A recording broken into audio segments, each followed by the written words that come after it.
Good evening, ladies and gentlemen. I'm Anne-Marie Morel, CEO and editor-in-chief of Politichicks.com and also the co-author of the book, What Women Really Want, which you can find in stores across America. I'm honored to be filling in for Dr. Jamie Glazov, who's not here, and we miss you, Jamie. But thank you for letting me open up I'm hosting the first episode of 2015, as I did for 2014. So hopefully I'll bring a little better luck to 2015 than 2014. It wasn't the greatest year. But we do have the greatest guest tonight, Michael Cutler, who you've seen probably on every single news channel in the world. He is prolific. He is a retired federal immigration agent who worked for the INS. He's considered one of the foremost experts, probably in the world, right, Michael, on immigration. He is asked... Don't let me stop you. I mean, I could go on. You were also recently featured in the movie The Border States of America. I urge everyone to see that film. The Tea Party Patriots released it. Go to their website, and you can find it there.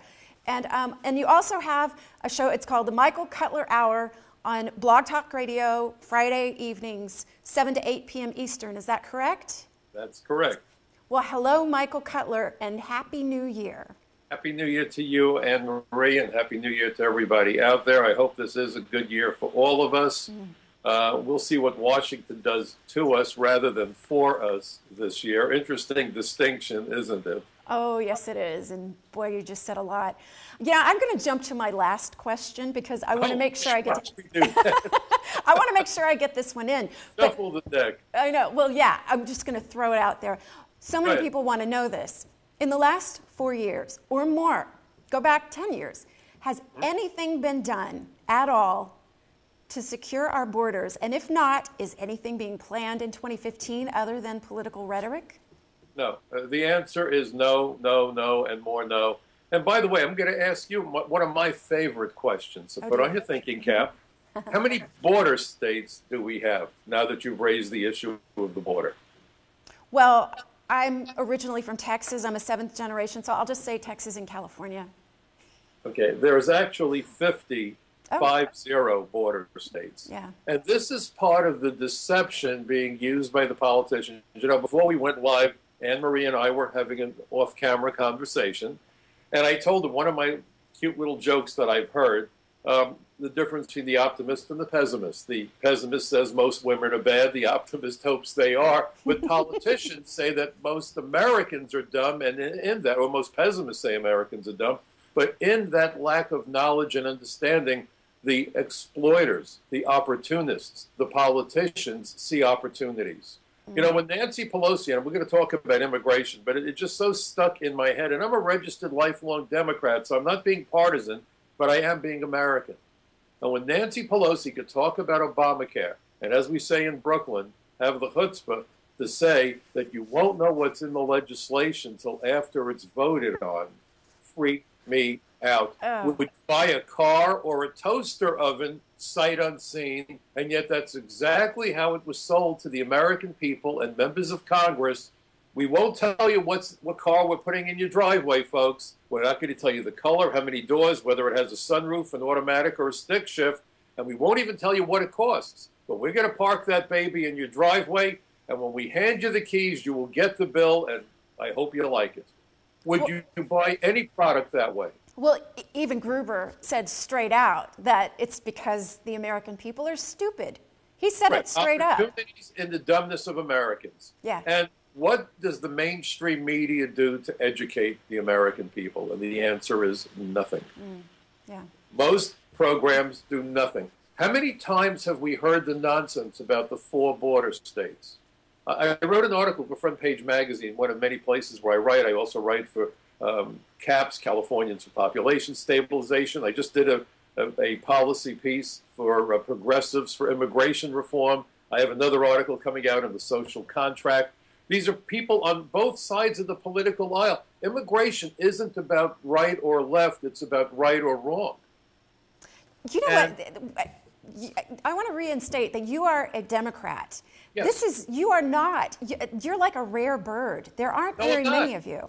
No, I'm a rare bird because the average American is asleep at the switch. Barbara Jordan who was an African-American, super left-leaning member of Congress, passed away, unfortunately, was a true leader. And her commission report, the Jordan Commission, matches my position on immigration almost issue by issue by issue. Look, our immigration laws were enacted initially for two primary goals. And I want to know who in their right mind could be opposed to these two goals: protect American lives and American jobs. Right. Think about it. How could you possibly be opposed to the premise of passing legislation to protect our lives by... And you know, when they talk about this is a issue of race, this is about the Latino vote, this is a divide and conquer strategy, and those chickens have come home to roost, if you will, when you look at the violence around America. The politicians have engaged in race baiting. The immigration laws are completely blind about race, religion, ethnicity. I'm Jewish. My grandmother was killed in the Holocaust. I was named for my grandmother. Do you really think I could possibly enforce laws that distinguished people by their race, religion, or ethnicity? The immigration laws, when we talk about categories of aliens to be excluded, it's aliens with dangerous communicable diseases. You know, we hear so much about Ellis Island. It was a quarantine station, for God's sakes. And in fact, families were easily split up. If they found out that Mama Bear had smallpox, Papa Bear had a choice. You either go back home with your wife and your children, or you and your kids stay here, but your wife is going home. And nobody said anything about, my God, we're dividing families.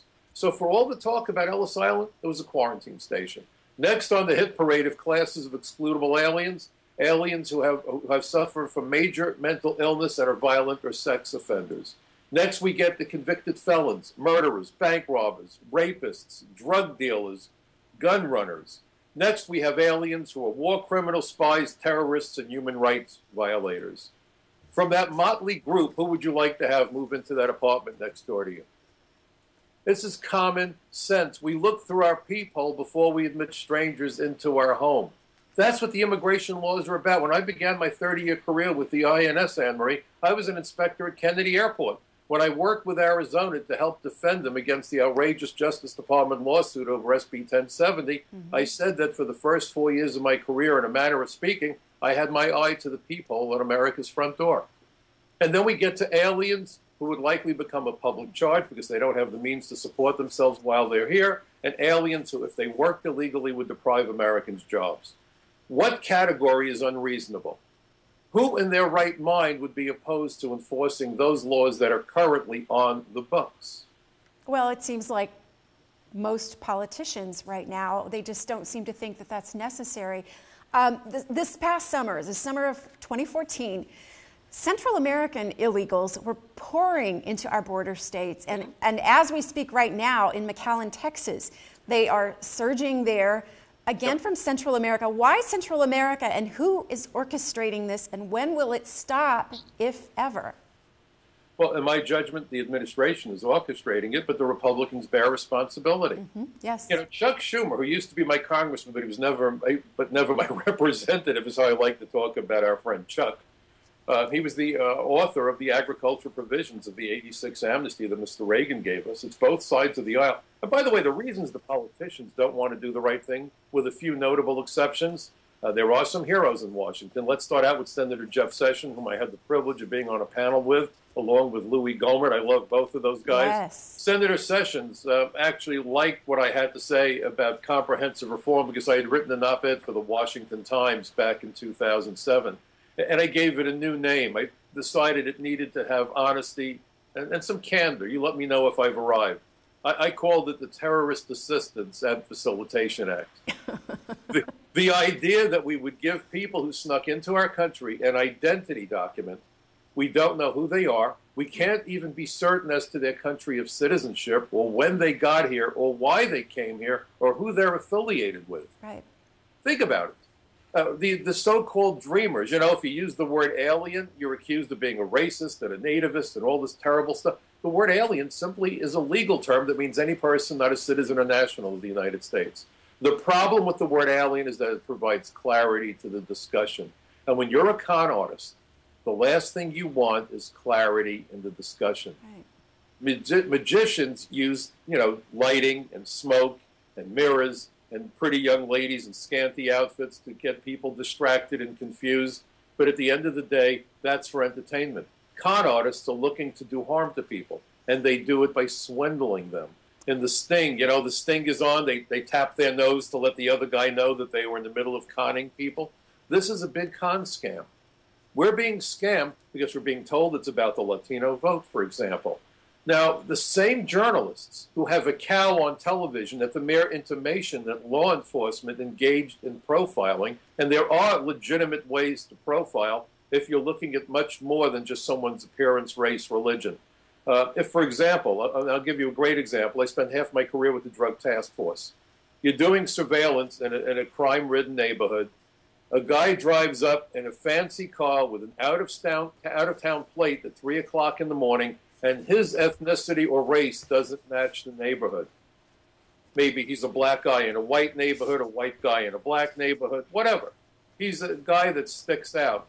You're going to want to talk to this guy because why would he come to that block in that car in the middle of the night when you know that there have been drug transactions committed on that block in the past? You're supposed to trust blindly.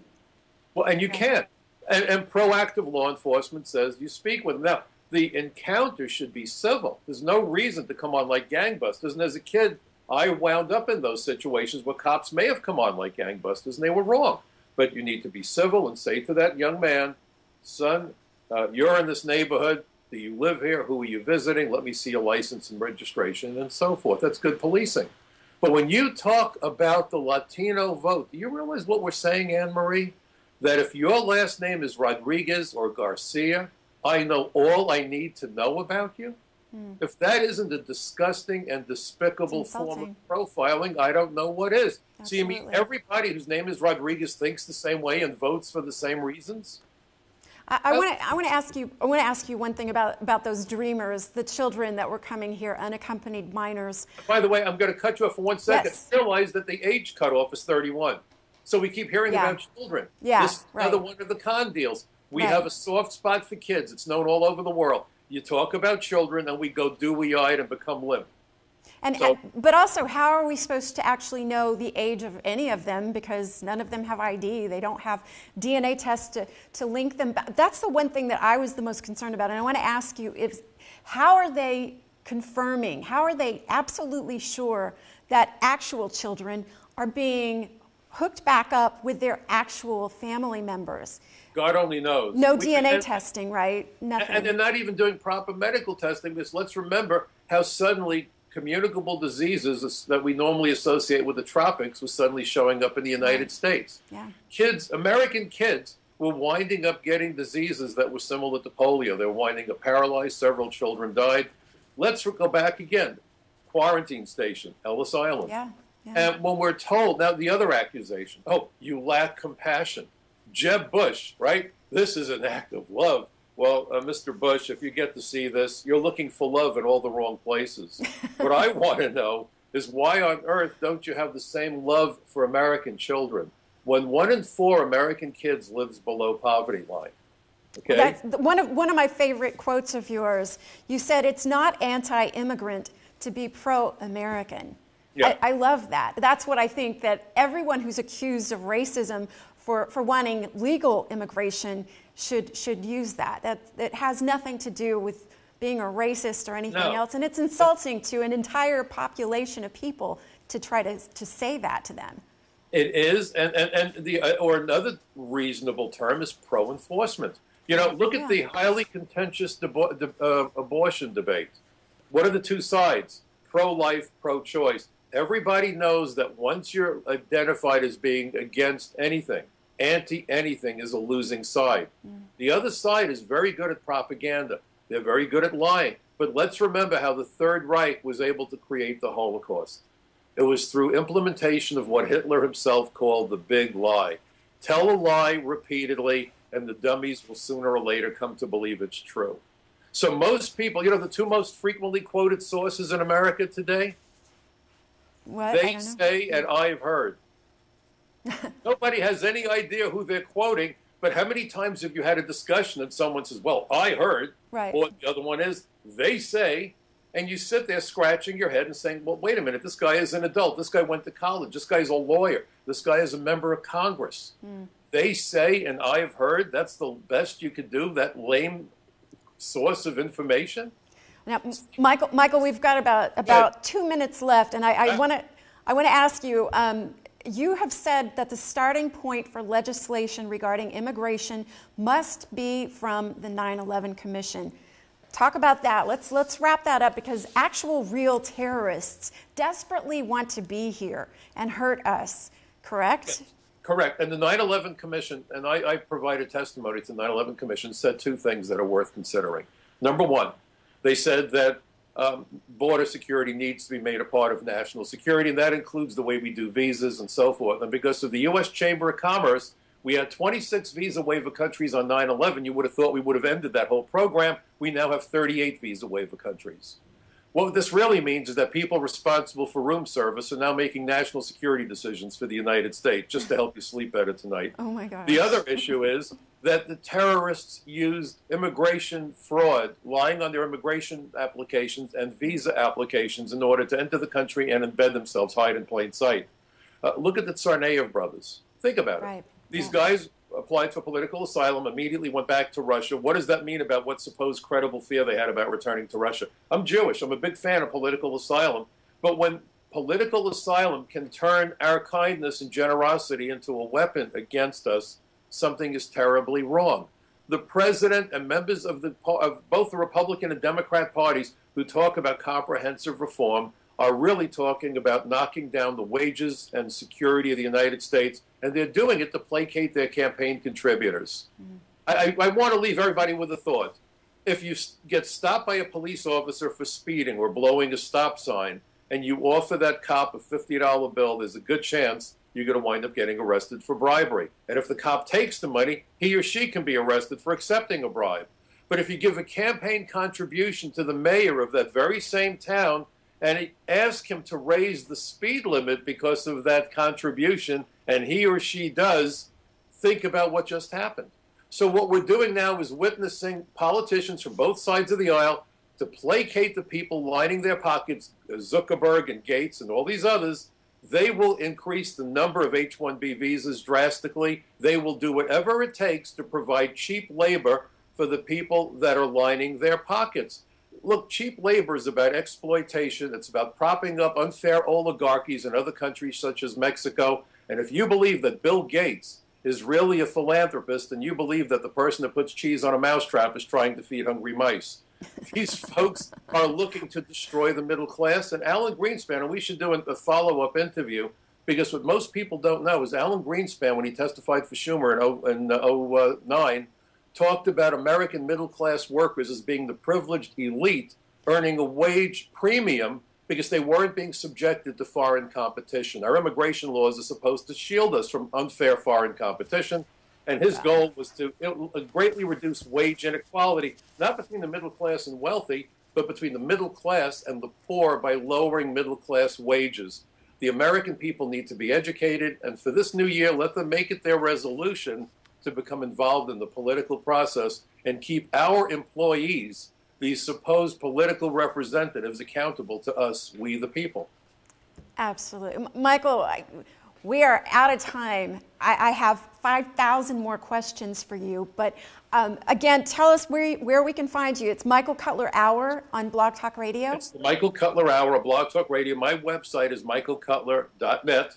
I also write for capsweb.org, California's Population Stabilization, Progressives for Immigration Reform, The Social Contract. But I got to tell you how proud I am to be a columnist for Front Page Magazine. Absolutely. Thank you so much, Michael. It was so great to meet you kind of in person. And happy New Year. You as well. Happy, healthy, safe, and hopefully a peaceful New Year. But really, folks, we've really got to make these politicians accountable. My dad used to say to me that I would teach people how they should treat me by demonstrating what I was willing to accept. We've got to get these people in line. Oh, heck yeah. Thank you so much. Thank you. And thank you all for watching the Glazov Gang. God bless you all, and Happy New Year.